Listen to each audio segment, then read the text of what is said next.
पढ़ाए हैं रचना के आधार पर वाक्य भेद, अब पढ़ाने जा रहे हैं अर्थ के आधार पर वाक्य के भेद। तो हम आपसे पूछेंगे रचना के आधार पर वाक्य के कितने भेद होते हैं? 3। और अर्थ के आधार पर वाक्य कितने भेद होते हैं?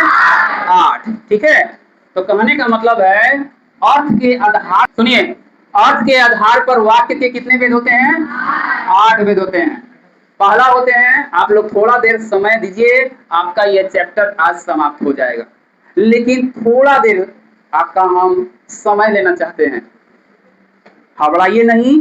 अब ये चैप्टर समाप्त होने जा रहा है, तो थोड़ा पेशेंस रखिए, आपका चैप्टर समाप्त होने जा रहा है। ये पहला है 8 में विधानवाचक वाक्य। पहला क्या है? विधानवाचक वाक्य। दूसरा है निषेधवाचक वाक्य। क्या है बाबू?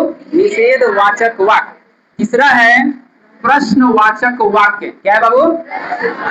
वाक्य। चौथा है आज्ञावाचक वाक्य। क्या है? आज्ञावाचक वाक्य। अगर आप लोग गलत लिखे होंगे तो सुधार लीजिएगा। पांचवा है इच्छावाचक वाक्य। क्या है? इच्छावाचक वाक्य। छठा है विस्मयादि बोधक वाक्य। क्या है? विस्मयादि बोधक वाक्य। 7 नंबर है संदेहवाचक वाक्य। क्या है बाबू? संदेहवाचक वाक्य। और 8 नंबर में है लास्ट संकेतवाचक वाक्य। तो ये 8 भेद है, जितना आसान है आपको आसानी तरीका से समझा भी रहे हैं। हमको नहीं लगता कि आपको समझ में नहीं आएगा, लेकिन थोड़ा सा अपना समय दीजिए, ये चैप्टर आज हम समाप्त कर देते हैं, परेशानी आपका खत्म हो जाएगा। पहला है विधानवाचक वाक्य।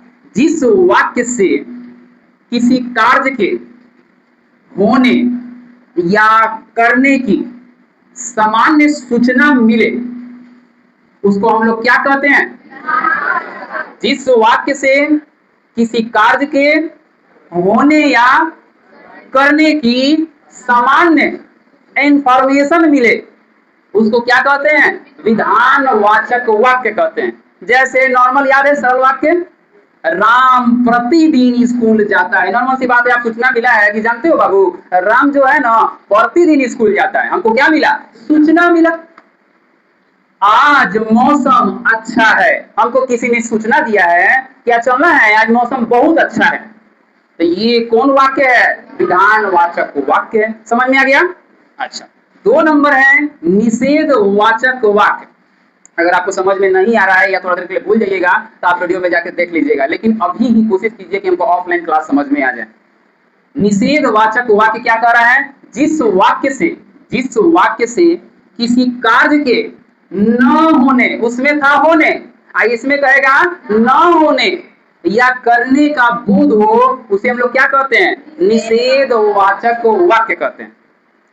विधानवाचक में जिसे किसी कार्य के होने या करने का सामान्य सूचना मिले उसे हम लोग विधानवाचक, इसमें समान सूचना ना मिले उसे हम लोग क्या कहते हैं? निषेध। अब न बोला है तो उसमें नहीं आएगा। परिभाषा में राम आज स्कूल नहीं गया, तो इसमें न लग गया तो ये क्या हो गया? निषेधवाचक। राम आज स्कूल नहीं गया, या इसी को बोल सकते हैं आज मौसम अच्छा नहीं है, ये निषेध हो गया। न निषेध।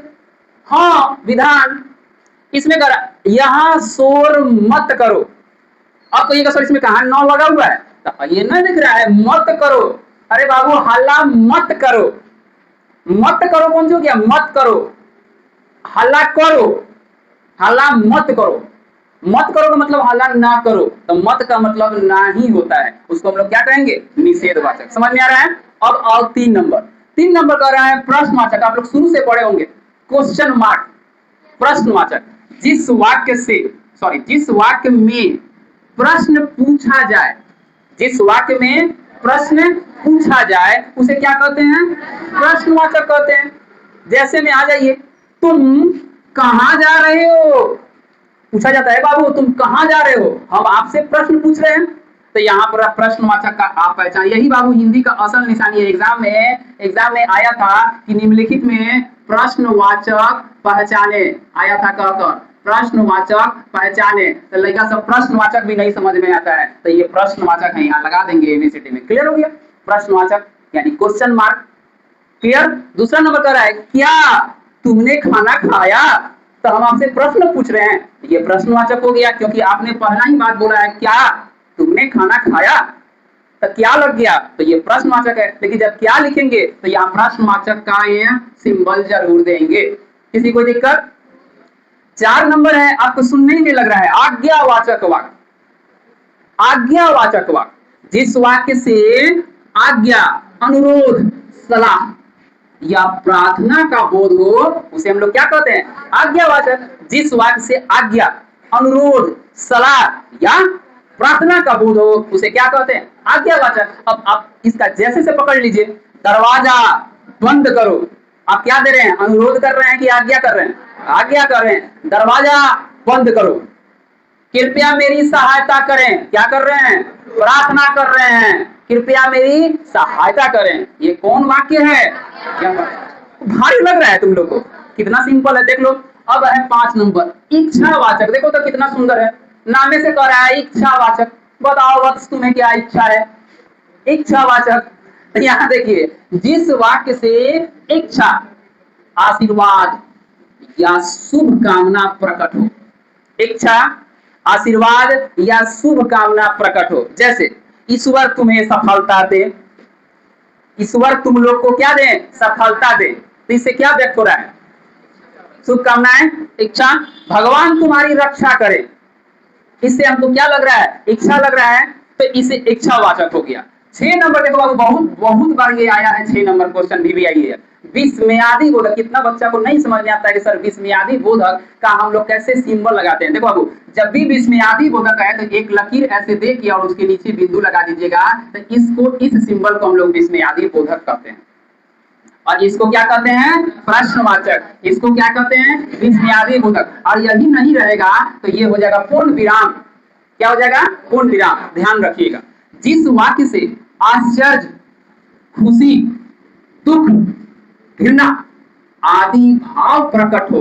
विस्मयादि मतलब क्या होता है? संदेह करना, दुख, घृणा करना, उसको हम लोग विस्मयादि बोधक का वाक्य कहते हैं। देखो बाबू क्या है, कितना सुंदर है। जहां भी विस्मयादि बोधक का प्रयोग करेंगे वहां पर देखिएगा उसका पहचान जरूर करेंगे। वाह, थोड़ा रुको।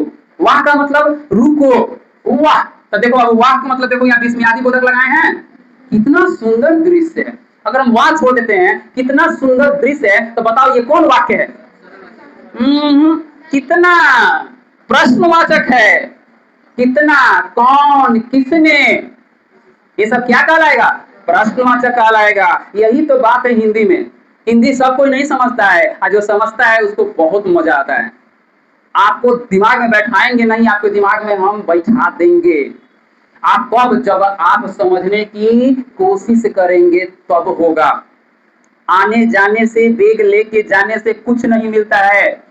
आप जितना देर आए हो उतना देर पढ़ो और तब घर जाओ, आपको कोई रोकेगा नहीं, ना कोई टोकेगा। लेकिन कब हम आए हैं, आज कुछ सीख कर जाएंगे, तभी आज का आना मेरा सार्थक होगा। ये तरीका होता है।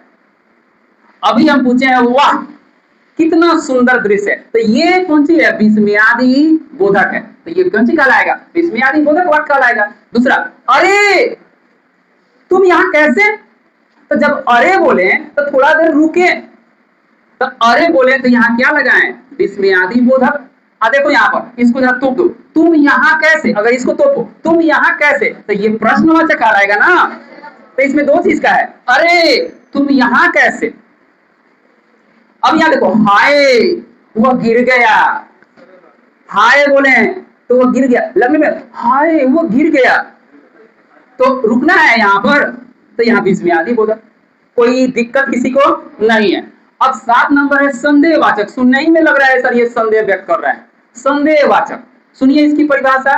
जिस वाक्य से संदेह या संभावना का बोध हो, जिस वाक्य से संदेह या संभावना का बोध हो उसको हम लोग क्या कहते हैं? संदेहवाचक वाक्य कहते हैं। देखो जैसे शायद, शायद आज बारिश होगी। संदेह ही नो है, कंफर्म तो नहीं नो है। शायद आज लग रहा है ना आज बारिश होगी, शायद। देखो बाबू, जितने घुसोगे अंदर ना उतने दिमाग में जाएगा, और ऊपरे ऊपरे उछलोगे ना तो यहीं पर गिर जाओगे। अंदर जाओ, शायद। हाँ सर, बात समझ। क्वेश्चन समझो, आज पढ़ेंगे, अभी सीखेंगे, फिर दोबारा पलटने की जरूरत नहीं होगी। वही बच्चा कामयाब होता है। आप आए हो, मेहनत कर रहे हो, कंप्लीट कर दो। अब एक बार भी कॉपी नहीं देखेंगे सर, आप टेस्ट लीजिए, हम जो तैयार हैं आपकी परीक्षा को देने के लिए। बात समझ रहे हैं ना? तो हमें नहीं लगता है कि आपको परेशानी होगी। अगर परेशानी होगी तो आप वीडियो में देखकर एक बार रिवीजन कर लीजिएगा, कोई दिक्कत नहीं है। इतना पढ़ाने के बावजूद अगर टेस्ट में अगर आप लोग का नंबर कम आता है तो बहुत विस्मय की बात है। इतना मेहनत कर रहे हैं और आप लोग से गलती हो रहा है, तो इसका मतलब या तो हम आपको समझाने में असमर्थ हैं या आप दो में से एक ही हो सकता है। तो हम बार बार पूछ रहे हैं, किसी को कुछ परेशानी है तो बोलो, लेकिन चुप नहीं रहो।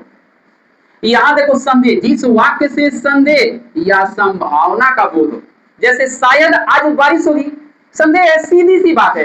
दूसरा, हो सकता है, कंफर्म नहीं कर रहा है, हो सकता है कि वो परीक्षा में सफल हो। ये क्या हो रहा है बताओ? संदेह तो हो रहा है।